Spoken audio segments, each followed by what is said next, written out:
আচ্ছা, আমরা দীর্ঘদিন পরে বোধহয় এরকম একটা কর্মসূচি দিতে আমরা বাধ্য হচ্ছি। কারণ আজকে বাংলাদেশের যে দুরবস্থা, এই বাংলাদেশে সমস্ত মানে বাংলাদেশ জুড়েই যেন মনে একটা আতঙ্ক সৃষ্টি করে দিয়েছে এবং সেখানে একের পর এক আমার আওয়ামী লীগ নেতাকর্মীকে হত্যা করা, তাদের বাড়িঘর লুটপাট, পুড়িয়ে দেওয়া, আমাদের হিন্দু, বৌদ্ধ, খ্রিস্টান কেউ রেহাই পাচ্ছে না। তাদের উপরে হামলা, এমনকি ওলামা মাশায়েখ তারপর আমাদের মাজার শরীফ, বিভিন্ন মসজিদ মন্দির সেগুলো তারা ছাড়ছে না।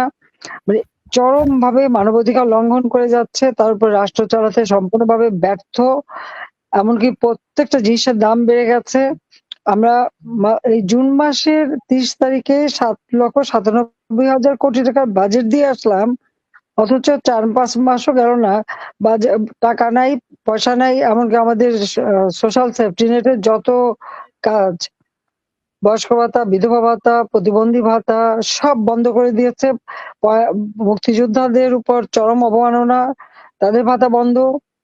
আমাদের মানে মানুষের জীবনের জন্য কোনো মূল্য নেই। প্রত্যেকটা থানায় আক্রমণ, থানা জ্বালিয়ে দেওয়া, থানার মধ্যে পুলিশ রেখে তাদেরকে পিটিয়ে মারা। এমনকি একটা অন্তঃসত্ত্বা পুলিশ কনস্টেবল বারবার মাপ চাওয়া সত্ত্বেও তাকে হত্যা এবং যাকে যেখানে পাচ্ছে কোপাচ্ছে, হাত কেটে দিচ্ছে, মারছে। এবং আওয়ামী লীগের তো অগণিত নেতা কর্মী, প্রায় আমরা এই পর্যন্ত প্রায় ৪০০-র কাছাকাছি নাম পেয়েছি যাদেরকে নির্মমভাবে হত্যা করেছে। তার উপর কয়েক হাজার হাজার বিশের মতো আহত। এমনকি ছেলেকে পায়নি, মাকে কুপিয়ে মারি, অথবা মা আরেক জায়গায় দেখলাম মাকে অ্যারেস্ট করে নিয়ে গেছে। মা, চাচি তাদেরকে আগুন দিয়ে পুড়িয়ে মারা, বাপ ভাই কাউকে ছাড়ছে না। এইভাবে একটা অরাজক পরিস্থিতির সৃষ্টি, সারা দেশ যেন আতঙ্কে গ্রস্ত। তার উপর আবার মরার উপর খাড়াগা, প্রত্যেকটা জিনিসের দাম যেমন বেড়েছে, তারপর আবার ভ্যাট, ট্যাক্স, সারচার্জ দিয়ে মানুষের পকেট খালি করা। একদিকে জনগণের উপরে ট্যাক্স বসাচ্ছে, অপরদিকে আমাদের সেই সুদখোর ক্ষমতা দখল করে ইউনূস সাহেব সবার উপরে ট্যাক্স বসাচ্ছেন। আবার সবাইকে বলে ট্যাক্স দিতে। বাবা, তুমি নিজে ট্যাক্স দাও না, আবার অন্যকে ট্যাক্স দিতে বলো, এটা কোন ধরনের কথা? একটা লজ্জা বললেও তো একটা কথা থাকে। সাধারণ মানুষ ট্যাক্স দেবে, আর ব্যবসা বাণিজ্য তো সবার বন্ধ। ২৬ বিলিয়ন আমাদের রিজার্ভ রেখে আসলাম, অথচ এলসি খুলতে দেয় না। একের পর এক ইন্ডাস্ট্রি বন্ধ হয়ে যাচ্ছে, অনেক ইন্ডাস্ট্রি আগুন দিয়ে পুড়িয়ে দিয়েছে। আর আওয়ামী লীগের নেতা কর্মীদের যা ছিল, ব্যবসা প্রতিষ্ঠান, ঘর বাড়ি, সবই তো জাতির পিতা বঙ্গবন্ধু শেখ মুজিবুর রহমানের স্মৃতি জাদুঘরেও আগুন দিয়ে পুড়িয়েছে। কাজে এই অবস্থায় এদেরকে ছেড়ে দেওয়া যায় না। এই অন্যায়ের বিরুদ্ধে প্রতিবাদ করতে হবে এবং সবাইকে এক হয়ে থাকতে হবে। আর যে কর্মসূচি আমরা দিয়েছি সে কর্মসূচি সফল করতে হবে, কারণ রাষ্ট্র চালাতে সম্পূর্ণভাবে ব্যর্থ। একটা ক্ষুদ্র ঋণ দিয়ে গরিবের কাছ থেকে অর্থ চুষে নেওয়া, অতিরিক্ত সুদ নিয়ে নেওয়া আর রাষ্ট্র চালানোর মধ্যে তফাৎ আছে। আজকে তারা যে সরকার চালাচ্ছে ইউনূস সাহেব, তাতে মনে হচ্ছে যে রাষ্ট্র চালাতে না, জনগণের সম্পদ লুটপাট করতে ক্ষমতায় এসেছে। আর তাদের সবথেকে বড় শত্রু হয়ে গেছে আওয়ামী লীগ। ছাত্রলীগ ব্যান্ড করে, ছাত্রলীগ ব্যান্ড করবার সে কে? অসাংবিধানিক ভাবে অস্ত্র, অর্থ দিয়ে চক্রান্ত করে দখল করেছে। এখানে অন্য কিছু না, সে দীর্ঘদিন ধরেই ক্ষমতার লিপ্সা। তার ক্ষমতার লোভের আগুনে বাংলাদেশ জ্বলছে। এই ক্ষমতার লোভের আগুনে আজকে বাংলাদেশ জ্বালিয়ে পুড়িয়ে ছারখার করে দিচ্ছে। সাধারণ মানুষ, খেটে খাওয়া মানুষ, দিনমজুর, তাদের কোনো আয় রোজগারের ব্যবস্থা নেই। একবেলা খাবার পায় না একটা দিনমজুর যা কামাই করে। আওয়ামী লীগ আমলে তো এই অবস্থা ছিল না। আওয়ামী লীগ আমলে একজন দিনমজুর যে টাকা কামাই করতো তাতে তার সংসারের খরচ চালিয়েও তার হাতে টাকা থাকতো। এখন আর সেই দিন নাই। আজকে কৃষক সার পায় না, সেচ পায় না, বিদ্যুৎ পায় না। আজকে শ্রমিক কর্মহীন হয়ে পড়ছে, একের পর ইন্ডাস্ট্রি পোড়ানো অথবা তারা পুড়িয়ে দিচ্ছে অথবা বন্ধ হয়ে যাচ্ছে। ব্যবসায়ীরা ব্যবসা করতে পারছে না। সাংবাদিকদের উপরে চরম অত্যাচার, হাজার খানেক সাংবাদিক চাকরি হারিয়েছে। এর ভিতরে কারাগারে বন্দী, অনেকের উপর জুলুম, তাদের এমনকি তাদের অ্যাক্রেডিটেশন কার্ড পর্যন্ত কেড়ে নেওয়া হয়েছে। দেখা যাচ্ছে পুলিশের উপরে সব থেকে বেশি অত্যাচার, সে পুলিশ আগুন দিয়ে পুড়িয়ে মারা, হাত কেটে ফেলা, পা কেটে ফেলা, পা বেঁধে ঝুলিয়ে রাখা, কসাইখানায় যেমন পশু হত্যা করে পশু কোরবানি করে যখন ঝুলিয়ে রাখে ঠিক সেইভাবে মানুষকে ঝুলিয়ে রাখা। এই ধরনের অনাচার আর কত চলবে? মানুষ শান্তিতে নীরবে থাকতে পারে না। চুরি, ডাকাতি, ছিনতাই প্রতিনিয়ত, এবং যে যখন খুশি যাকে খুশি তাকেই মারবে। কেউ কথা বলতে পারবে না। বাক স্বাধীনতা বলে কিছু নেই। সমস্ত মিডিয়া তাদের কন্ট্রোলে। সংবাদপত্রের এবং সাংবাদিকতার কোনো স্বাধীনতা নেই। কথা বলেই তাদের উপরে জুলুম, এবং অনেক সাংবাদিক আজকে কারাগারে ৬-৭ জনকে তো হত্যাই করেছে। এই যে আর আওয়ামী লীগের নেতা কর্মীরা তো তাদের মানে চরম শত্রু। অপরাধটা কি আমাদের? আওয়ামী লীগের অপরাধ কি? পিতা বঙ্গবন্ধু শেখ মুজিবুর রহমান এই আওয়ামী লীগ সংগঠন করে, এই আওয়ামী লীগকে নিয়ে এবং ছাত্রলীগ আমাদের সেই রাষ্ট্রভাষা বাংলা, মাতৃভাষা, কথা বলার অধিকার আদায়ের জন্যই ছাত্রলীগ প্রতিষ্ঠা করেছিলেন। আজকে সেই ছাত্রলীগ প্রত্যেকটা আন্দোলন সংগ্রামে অগ্রণী ভূমিকা পালন করেছে, এবং আওয়ামী লীগ সংগঠনই তো জাতির পিতার সবচেয়ে শক্তিশালী সংগঠন এবং বাংলাদেশের সবচেয়ে পুরনো সংগঠন। আর সেই সংগঠনের উপরে হামলা করে মনে করছে আওয়ামী লীগ একেবারে হত্যা করে শেষ করে দেবে। আওয়ামী লীগ কোনো পরগাছা না। আওয়ামী লীগ কোনো অবৈধভাবে ক্ষমতা দখলকারীর পকেট থেকে বের হয়নি। আওয়ামী লীগ এদেশের মাটি মানুষের সংগঠন, এবং মাটি মানুষের কথা বলেই আওয়ামী লীগ গড়ে উঠেছে। আওয়ামী লীগ গড়ে উঠেছে বাংলাদেশের সাধারণ মানুষের অধিকার প্রতিষ্ঠার জন্য, এবং সেটা আমরা প্রমাণ করেছি। জাতির পিতা বঙ্গবন্ধু শেখ মুজিব দেশ স্বাধীন করে দিয়েছেন, এবং মাত্র ৩ বছর ৭ মাসের মধ্যে বাংলাদেশকে তিনি স্বল্পোন্নত দেশে উন্নীত করে গিয়েছিলেন। ১৫ই আগস্ট ১৯৭৫ সাল আমাদের জাতীয় জীবনের সবথেকে কলঙ্কময় একটা অধ্যায়, যেদিন জাতির পিতা বঙ্গবন্ধু শেখ মুজিবুর রহমানকে নির্মমভাবে হত্যা করে। একই সাথে হত্যা করে আমার মা, আমার ৩ ভাই, ভ্রাতৃবধূ, আত্মীয় পরিবার পরিজন সহ ১৮ জন সদস্যকে। আমি সকলের আত্মার মাগফিরাত কামনা করি। ঠিক ওই ৭৫ সালের ৩রা নভেম্বর কেন্দ্রীয় কারাগারে জাতীয় ৪ নেতাকে নির্মমভাবে হত্যা করে। আমি তাদের আত্মার মাগফিরাত কামনা করি। লাখো শহীদের রক্তের বিনিময়ে আমরা স্বাধীনতা পেয়েছি। ৩০ লক্ষ মানুষ শহীদ হয়েছে। ২ লক্ষ মা-বোনের উপর পাশবিক অত্যাচার হয়েছে। আলবদর রাজাকার, আল শামস বাহিনী করে আমাদের বুদ্ধিজীবীদের হত্যা করা হয়েছে। নারীদেরকে ওই সেনা ছাউনিতে তুলে দেওয়া হয়েছে। যারা শাহাদাত বরণ করেছে আমি তাদের আত্মার মাগফিরাত কামনা করে একথাই বলবো যে বাংলাদেশ স্বাধীন, মুক্তিযুদ্ধের যে চেতনা, সেই চেতনা নিয়ে বাংলাদেশ গড়ে উঠেছে। বাংলাদেশ অসাম্প্রদায়িক চেতনার দেশ। ধর্ম বর্ণ নির্বিশেষে সকলে সমান অধিকার ভোগ করবে। প্রতিটি ধর্মীয় অনুষ্ঠান স্বাধীনভাবে পালন করতে পারবে। বাংলাদেশ শান্তির দেশ। প্রতিটি মানুষের জীবনে শান্তি এবং মানুষের জীবনের যে মৌলিক অধিকার, সে অধিকার নিশ্চিত করা, সেটাই আমাদের কাজ। আর আওয়ামী লীগই একমাত্র সংগঠন। ২০০৮ সালের নির্বাচনে ২৩৩টা সিট পেয়েছিল আওয়ামী লীগ।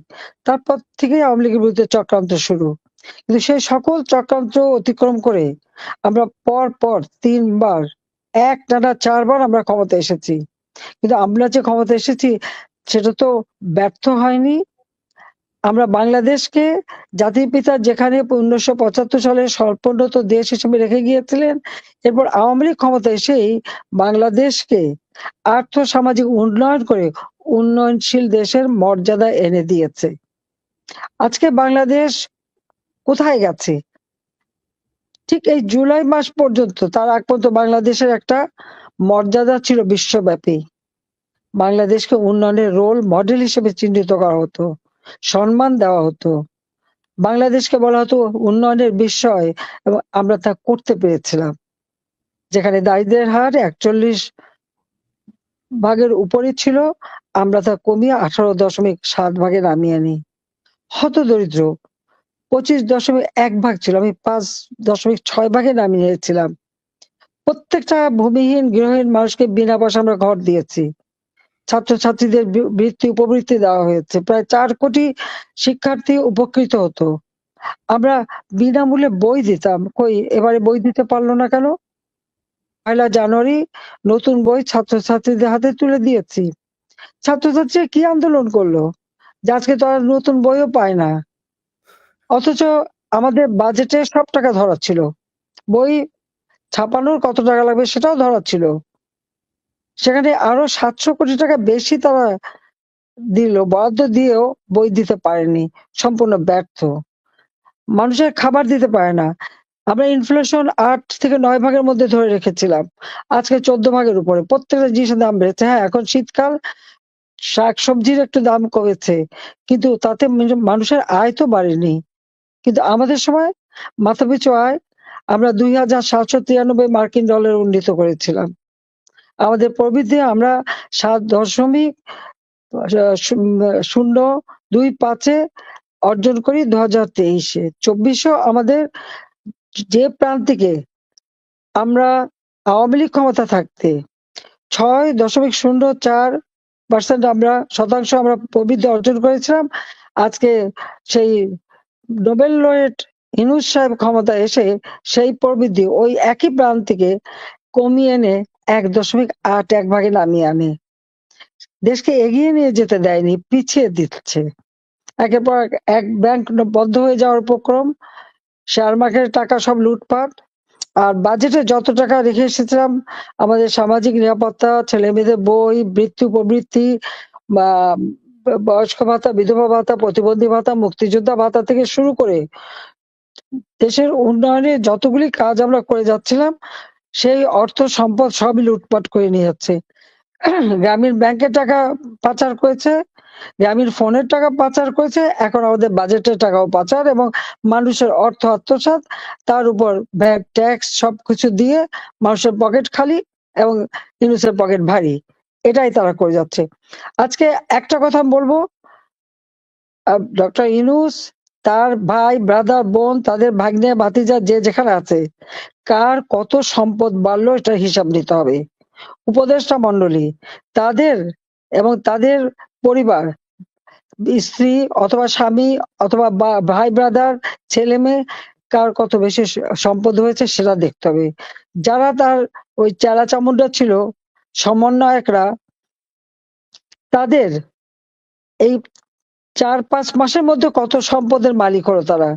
তাদের বাপ, ভাই আবার নতুন, নতুন বিয়েও করেছে, শ্বশুরবাড়ি কত টাকা কামাই করলো, এই সবকিছু আজকে খোঁজ করে বের করতে হবে সবাইকে।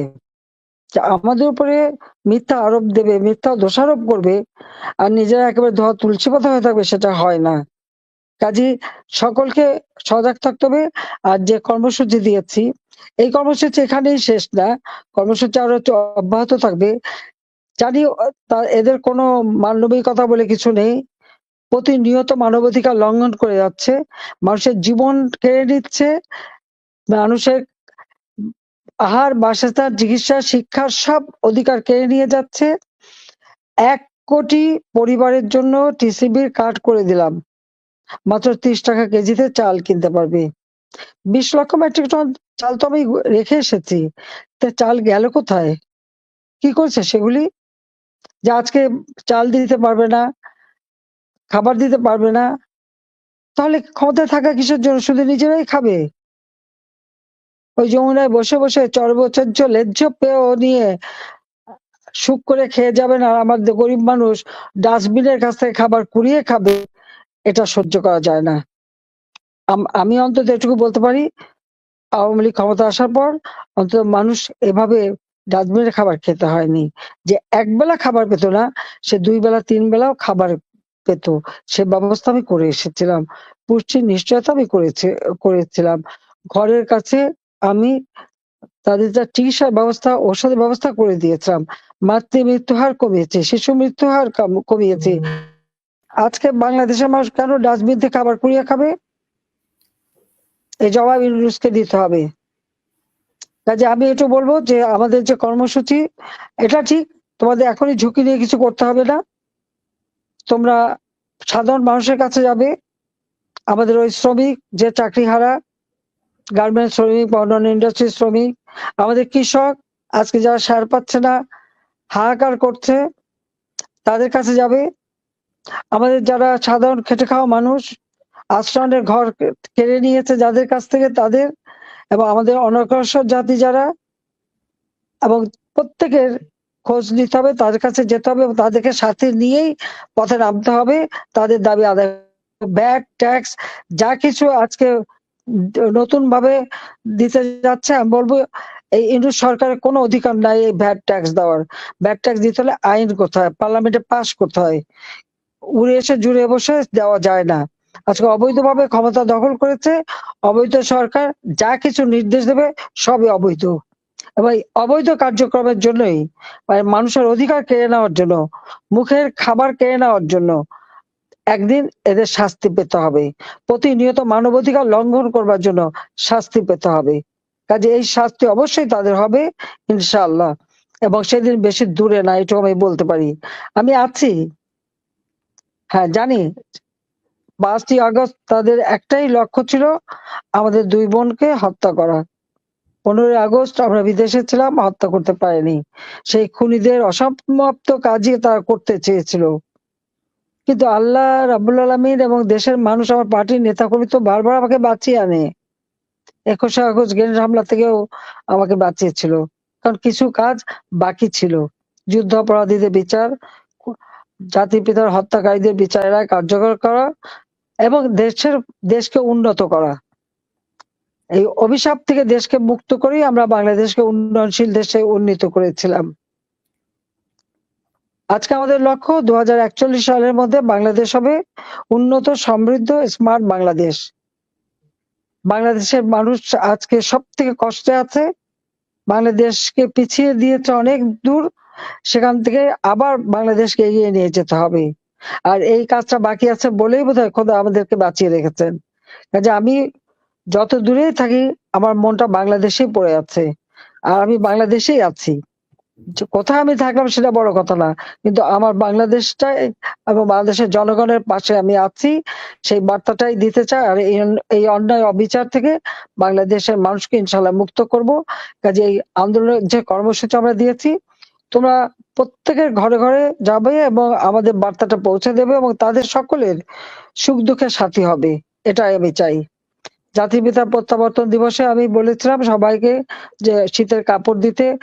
অনেকে যারা দিয়েছে তাদের সবাইকে ধন্যবাদ জানাই যে প্রত্যেকে তাদের কাছে পৌঁছে দিয়েছে। না হলে ইউনূসের সরকারের দেখলাম একজন উপদেষ্টা ৪ লক্ষ টাকার কম্বল বিলাতে ৮ লক্ষ টাকা খরচ। ওনারা আবার হেলিকপ্টার ছাড়া চলতে পারেন না। এক উপজেলা থেকে আরেক উপজেলা আবার হেলিকপ্টার লাগে। তো এই হলো তাদের অবস্থা। তো তারা দেশের মানুষের জন্য কি করবে? নিজেরা করেই বাড়ি কুল পায় না। নিজেরা অর্থ সম্পদ লুটপাট করে নিচ্ছে। কি গাড়ি কিনবে, কি চলবে এই নিয়েই ব্যস্ত। আওয়ামী লীগ তো সেটা করেনি। আওয়ামী লীগ মানুষের পাশে দাঁড়িয়েছে, পাশে ছিল। এক কলমের খোঁচায় সে স্থানীয় সরকারের নির্বাচিত সকল প্রতিনিধিকে বাতিল করে দিল। আজকে যদি স্থানীয় সরকারের সমস্ত প্রতিনিধিরা কাজ করতে পারতো, নিজেরা যেভাবে পারুক মানুষের পাশে তো দাঁড়াতো, মানুষের কষ্ট তো হতো না। কারণ তারা তো জনগণের নির্বাচিত প্রতিনিধি। অবৈধ ইউনূসের কি অধিকার আছে তাদের বাতিল করে দেওয়ার? প্রত্যেকটা কাজ করে যাচ্ছে। আজকে সংবিধান সংস্কার করতে চায়। এত বড় দুঃসাহস যে ওই সংবিধানে হাত দেয়। লাখো শহীদের রক্তের বিনিময়ে আমরা স্বাধীনতা পেয়েছি। জাতির পিতা বঙ্গবন্ধু শেখ মুজিব মাত্র ১০ মাসের মধ্যে সংবিধান আমাদের দিয়েছেন। অনেকে কাটাছেঁড়া করেছে। কিন্তু সংবিধান বাতিল করবার সাহস কারো হয়নি।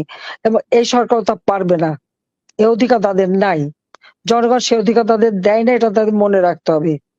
কাজে জনগণকে আজকে রুখে দাঁড়াতে হবে। আর জনগণের পাশে দাঁড়াবে তোমরা। আমরা সবাই আছি তাদের পাশে। আমাদের বোধহয় যেদিন অবরোধ সেদিন পূজা আছে। কাজে পূজা থাকলে ওটা আমাদের যারা হিন্দু সম্প্রদায় তার সাথে আলোচনা করে প্রয়োজনীয় ওই প্রোগ্রামটা ভিন্নভাবে করা, আরো বেশি লিফলেট প্রচার, মানুষের কাছে দাঁড়ানো, অবরোধ বাদ দিয়ে ওটা করতে হবে। যদি তাদের অসুবিধা হয় সেটা জেনে নিয়ে, কারণ আমরা চাই আমাদের দেশের সকল ধর্ম বর্ণের মানুষই তাদের অধিকার সমানভাবে ভোগ করবে। যার যার ধর্ম শেষে পালন করবে। ধর্ম যার যার উৎসব সকলের, এই নীতিটা আমাদের, এই স্লোগান, এটা আমরা মেনে চলবো। তো সবাই ভালো থাকবে, সুস্থ থাকবে। আর তোমাদের যেভাবে বললাম আমাদের মধ্যে যথেষ্ট অপপ্রচার করে, ওর তো টাকার তো অভাব নাই। বাংলাদেশের সব টাকা চুষে নিয়ে বিদেশে পাচার করেছে। এখন বিদেশে কত টাকা পাচার করেছে কে সেটা খুঁজে বের করতে হবে। আমাদের বিরুদ্ধে তদন্ত করে। ইউনূসের বিরুদ্ধে ৫টা মামলা হয়েছিল দুর্নীতি দমন কমিশনে। নিজে ট্যাক্স দেয়নি। ৬৬৬ কোটি টাকার মামলার রায় ৬ আগস্ট হওয়ার কথা ছিল। ক্ষমতা এসে সবার আগে নিজের মামলাগুলি উনি বাতিল করেছেন, যেটা করতে পারে না। রায়ের জন্য যে মামলা বসে আছে, এবং সে তো লেবার কোর্টে শ্রমিকের অর্থ আত্মসাৎ করে সাজাপ্রাপ্ত আসামি। সাজাপ্রাপ্ত আসামি ক্ষমতায় যেয়ে এখন বড় বড় কথা বলে। কাজে আবার আমি বলবো যে এই দুর্নীতি দুঃশাসনের কথা মানুষের কাছে তুলে ধরে এর থেকে মুক্তির পথ জনগণের অধিকার নিশ্চিত করা, এবং সেই অধিকার আমরা নিশ্চিত করব। এই প্রত্যয় নিয়ে সবাই এগিয়ে যাও। ইনশাআল্লাহ সাফল্য আমাদের আসবেই। জনতার জয় হবেই।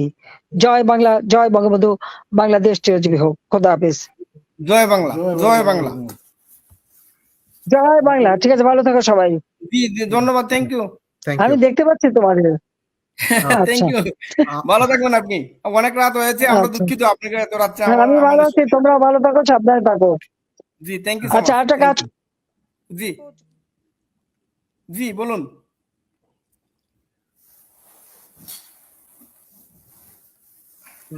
তালিকা বের করতে করো, প্রত্যেক উপজেলা পর্যায় পর্যন্ত একটু তালিকা বের করো।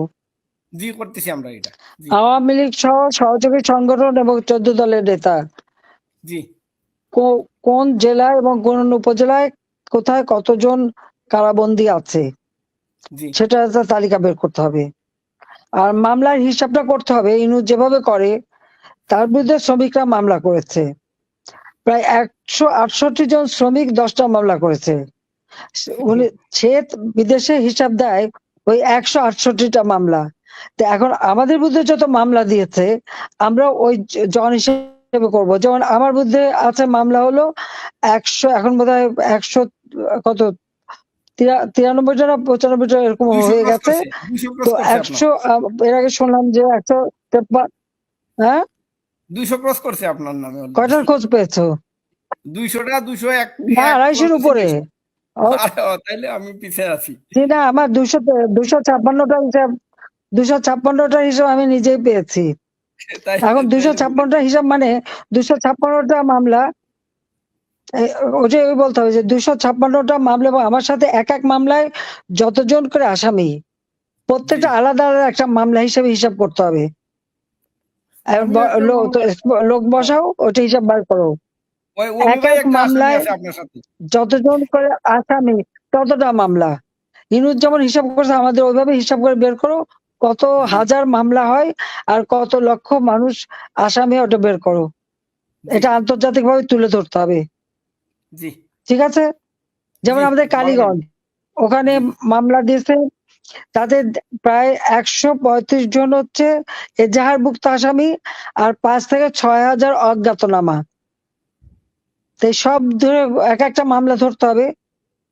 ১৫০ জন আসামি হলে ১৫০টা মামলা, অজ্ঞাতনামা ৫,০০০ হলে ওই ৫,০০০টা মামলা। ওইভাবে মানে ৫,০০০, ১৫০ মামলা, এইভাবে হিসাব করে বের করো। ঠিক আছে? এই দায়িত্ব দিলাম, কয়েকজনকে বসাও, আইনজীবীদের কয়েকটা বসাও। আর প্রত্যেকটা বাড়ি ইলেকশন।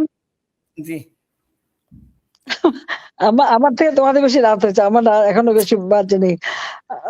আর আমি ১২টা পর্যন্ত কথা বলি সবার সাথে।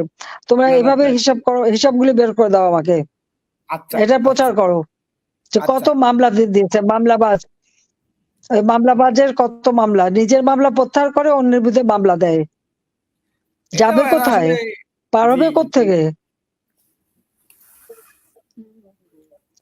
ওটা ধরে রাখবো, ধরে শাস্তি দেবো, চিন্তা করো না।